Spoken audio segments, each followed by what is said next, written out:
Guys, sa mga boss, meron naman tayong parcel dito. I-unbox mga bossing. Another parcel na naman to.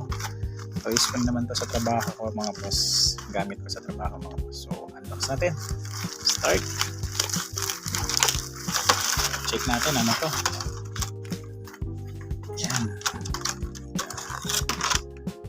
Ayan. Battery testers pala to mga boss. So, open muna natin para makita natin yung laman.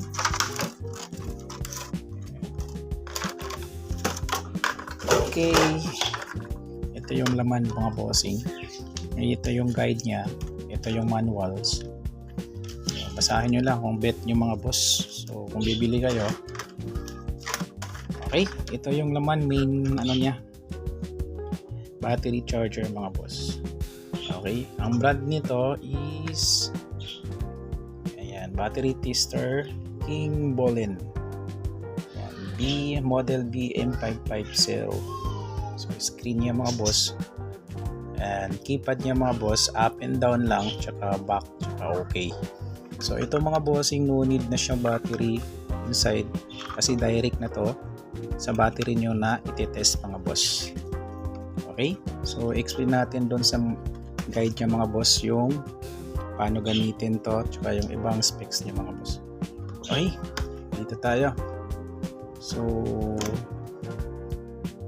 okay, eto, ayan, may tatlong battery tayo, pwede nating iset nito mga boss, o pwede nating i-test 6 volts, pwede tayo sa 6 volts battery, pwede tayo sa 12 volts battery, pwede din tayo sa 24 volts battery.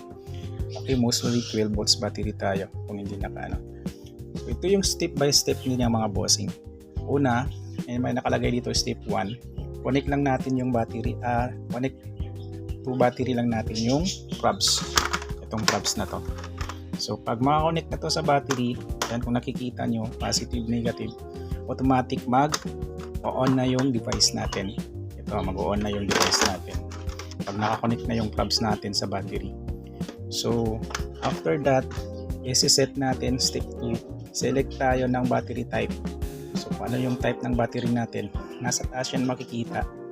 Dito, ayan, battery type. 6 volts, 12 volts yung sa gitna, then 24 volts yung sa dulo. So, select tayo ng 12 volts. Example niya is 12 volts yung sinelect niya mga boss. Then after that mga boss, dito tayo sa step 3. Ayan, sa step 3 naman, enter natin yung CCA. CCA means cold cranking amps niya mga boss. So mostly standard ng mga battery natin na ginagamit, lalo na sa cars mga bossing, is 300 to 600. No, standard car lang mga bossing. Yung mga standard cars, yung hindi malalaking cars mga boss. O either sa solar pwede. Solar panel natin na battery. So kahit anong battery, so standard yan is nasa 300 to 600. So isi-set lang natin ng 500 mga boss. Ayan. Then after set ng 500 sa step 3 mga bossing, press natin yung up down button to adjust the minimum value. Press. Okay, wait. Ito pala, up and down, isi-set natin yung CEC. CCA. Okay, so nag-set tayo ng paano mag-set, up and down mo lang yung button na to. Pinakita ko kanina. Ayan, up and down.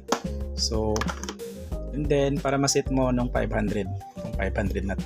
So after ma-set mo yung 500, click mo yung OK. Ito yung OK. So after that mga boss, pag ma-click mo na yung OK, sa step 4 tayo, makikita lahat ng value, yung result niya mga boss. Yan, view the test result. Ang test result nito mga boss, ito. It's HOH. Then dito sa baba, may nakikita kang good or either normal or either poor. So papakita ko sa inyo. So down mo lang. Dito kasi ito na yung unang lalabas, HOH. So meaning ng HOH is status of health mga boss ng battery. So press down mo lang mga bossing para makita mo yung others result niya mga boss na test natin sa battery na tinetest natin na 12 volts. So ito yun siya sa likod. Ayan siya. So dito nakikita natin yung good, diba? 10 HOH. So pag i-down mo yan, ito yung makikita. So pag goods siya, ito yung ibig sabihin. And the battery is in good condition, feel free to use. And pag normal man nakalagay doon mga boss, general states of the battery may continue to use. Then pag poor naman siya, ayan, the battery is in poor condition. Please replace in time mga boss. So kailangan mo na i-replace pag ganito na yung lalabas or na mga bossing. Pag ditong good tsaka normal, okay pa yan mga boss. Ito yung sabi ko na result niya mga bossing. Up and down mo lang, ito yung una makikita mo. HOH. Itong pinakita ko sa kanina. Yan yung HOH.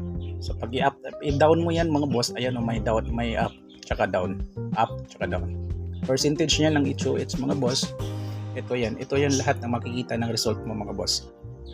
May 4 na result siya makikita. 1, 2, 3, 4. Yung abbreviation nito, HOH nakalagay, COH, saka R, then voltage. Ang ibig sabihin yan mga boss, HOH, status of health, then HOC, status of charging, then R is the internal resistance, the battery.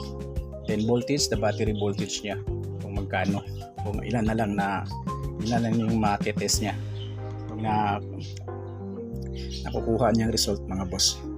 So ayan mga boss, ganyan lang pag mag-test natin sa battery. Simple lang masyado mga bossing. Ayan lang, sundin mo lang yung step by steps. Sobrang tulong to mga boss. Laking tulong to sa lalo na pa yung mga sasakyan ka. So ito, hindi sa sasakyan ko gagamitin to sa trabaho to, kasi sa barko meron din yung mga battery din sa barko kasi. So need ko din to para makita ko kung healthy pa yung battery na ginagamit sa trabaho ko mga boss. Ayan mga boss, papakita ko sa inyo yung video para makita niyo talaga paano gamitin. Okay? Sa mga gusto nito mga boss, nasa comment section lang yung link nito mga boss. Okay, ito na yung video.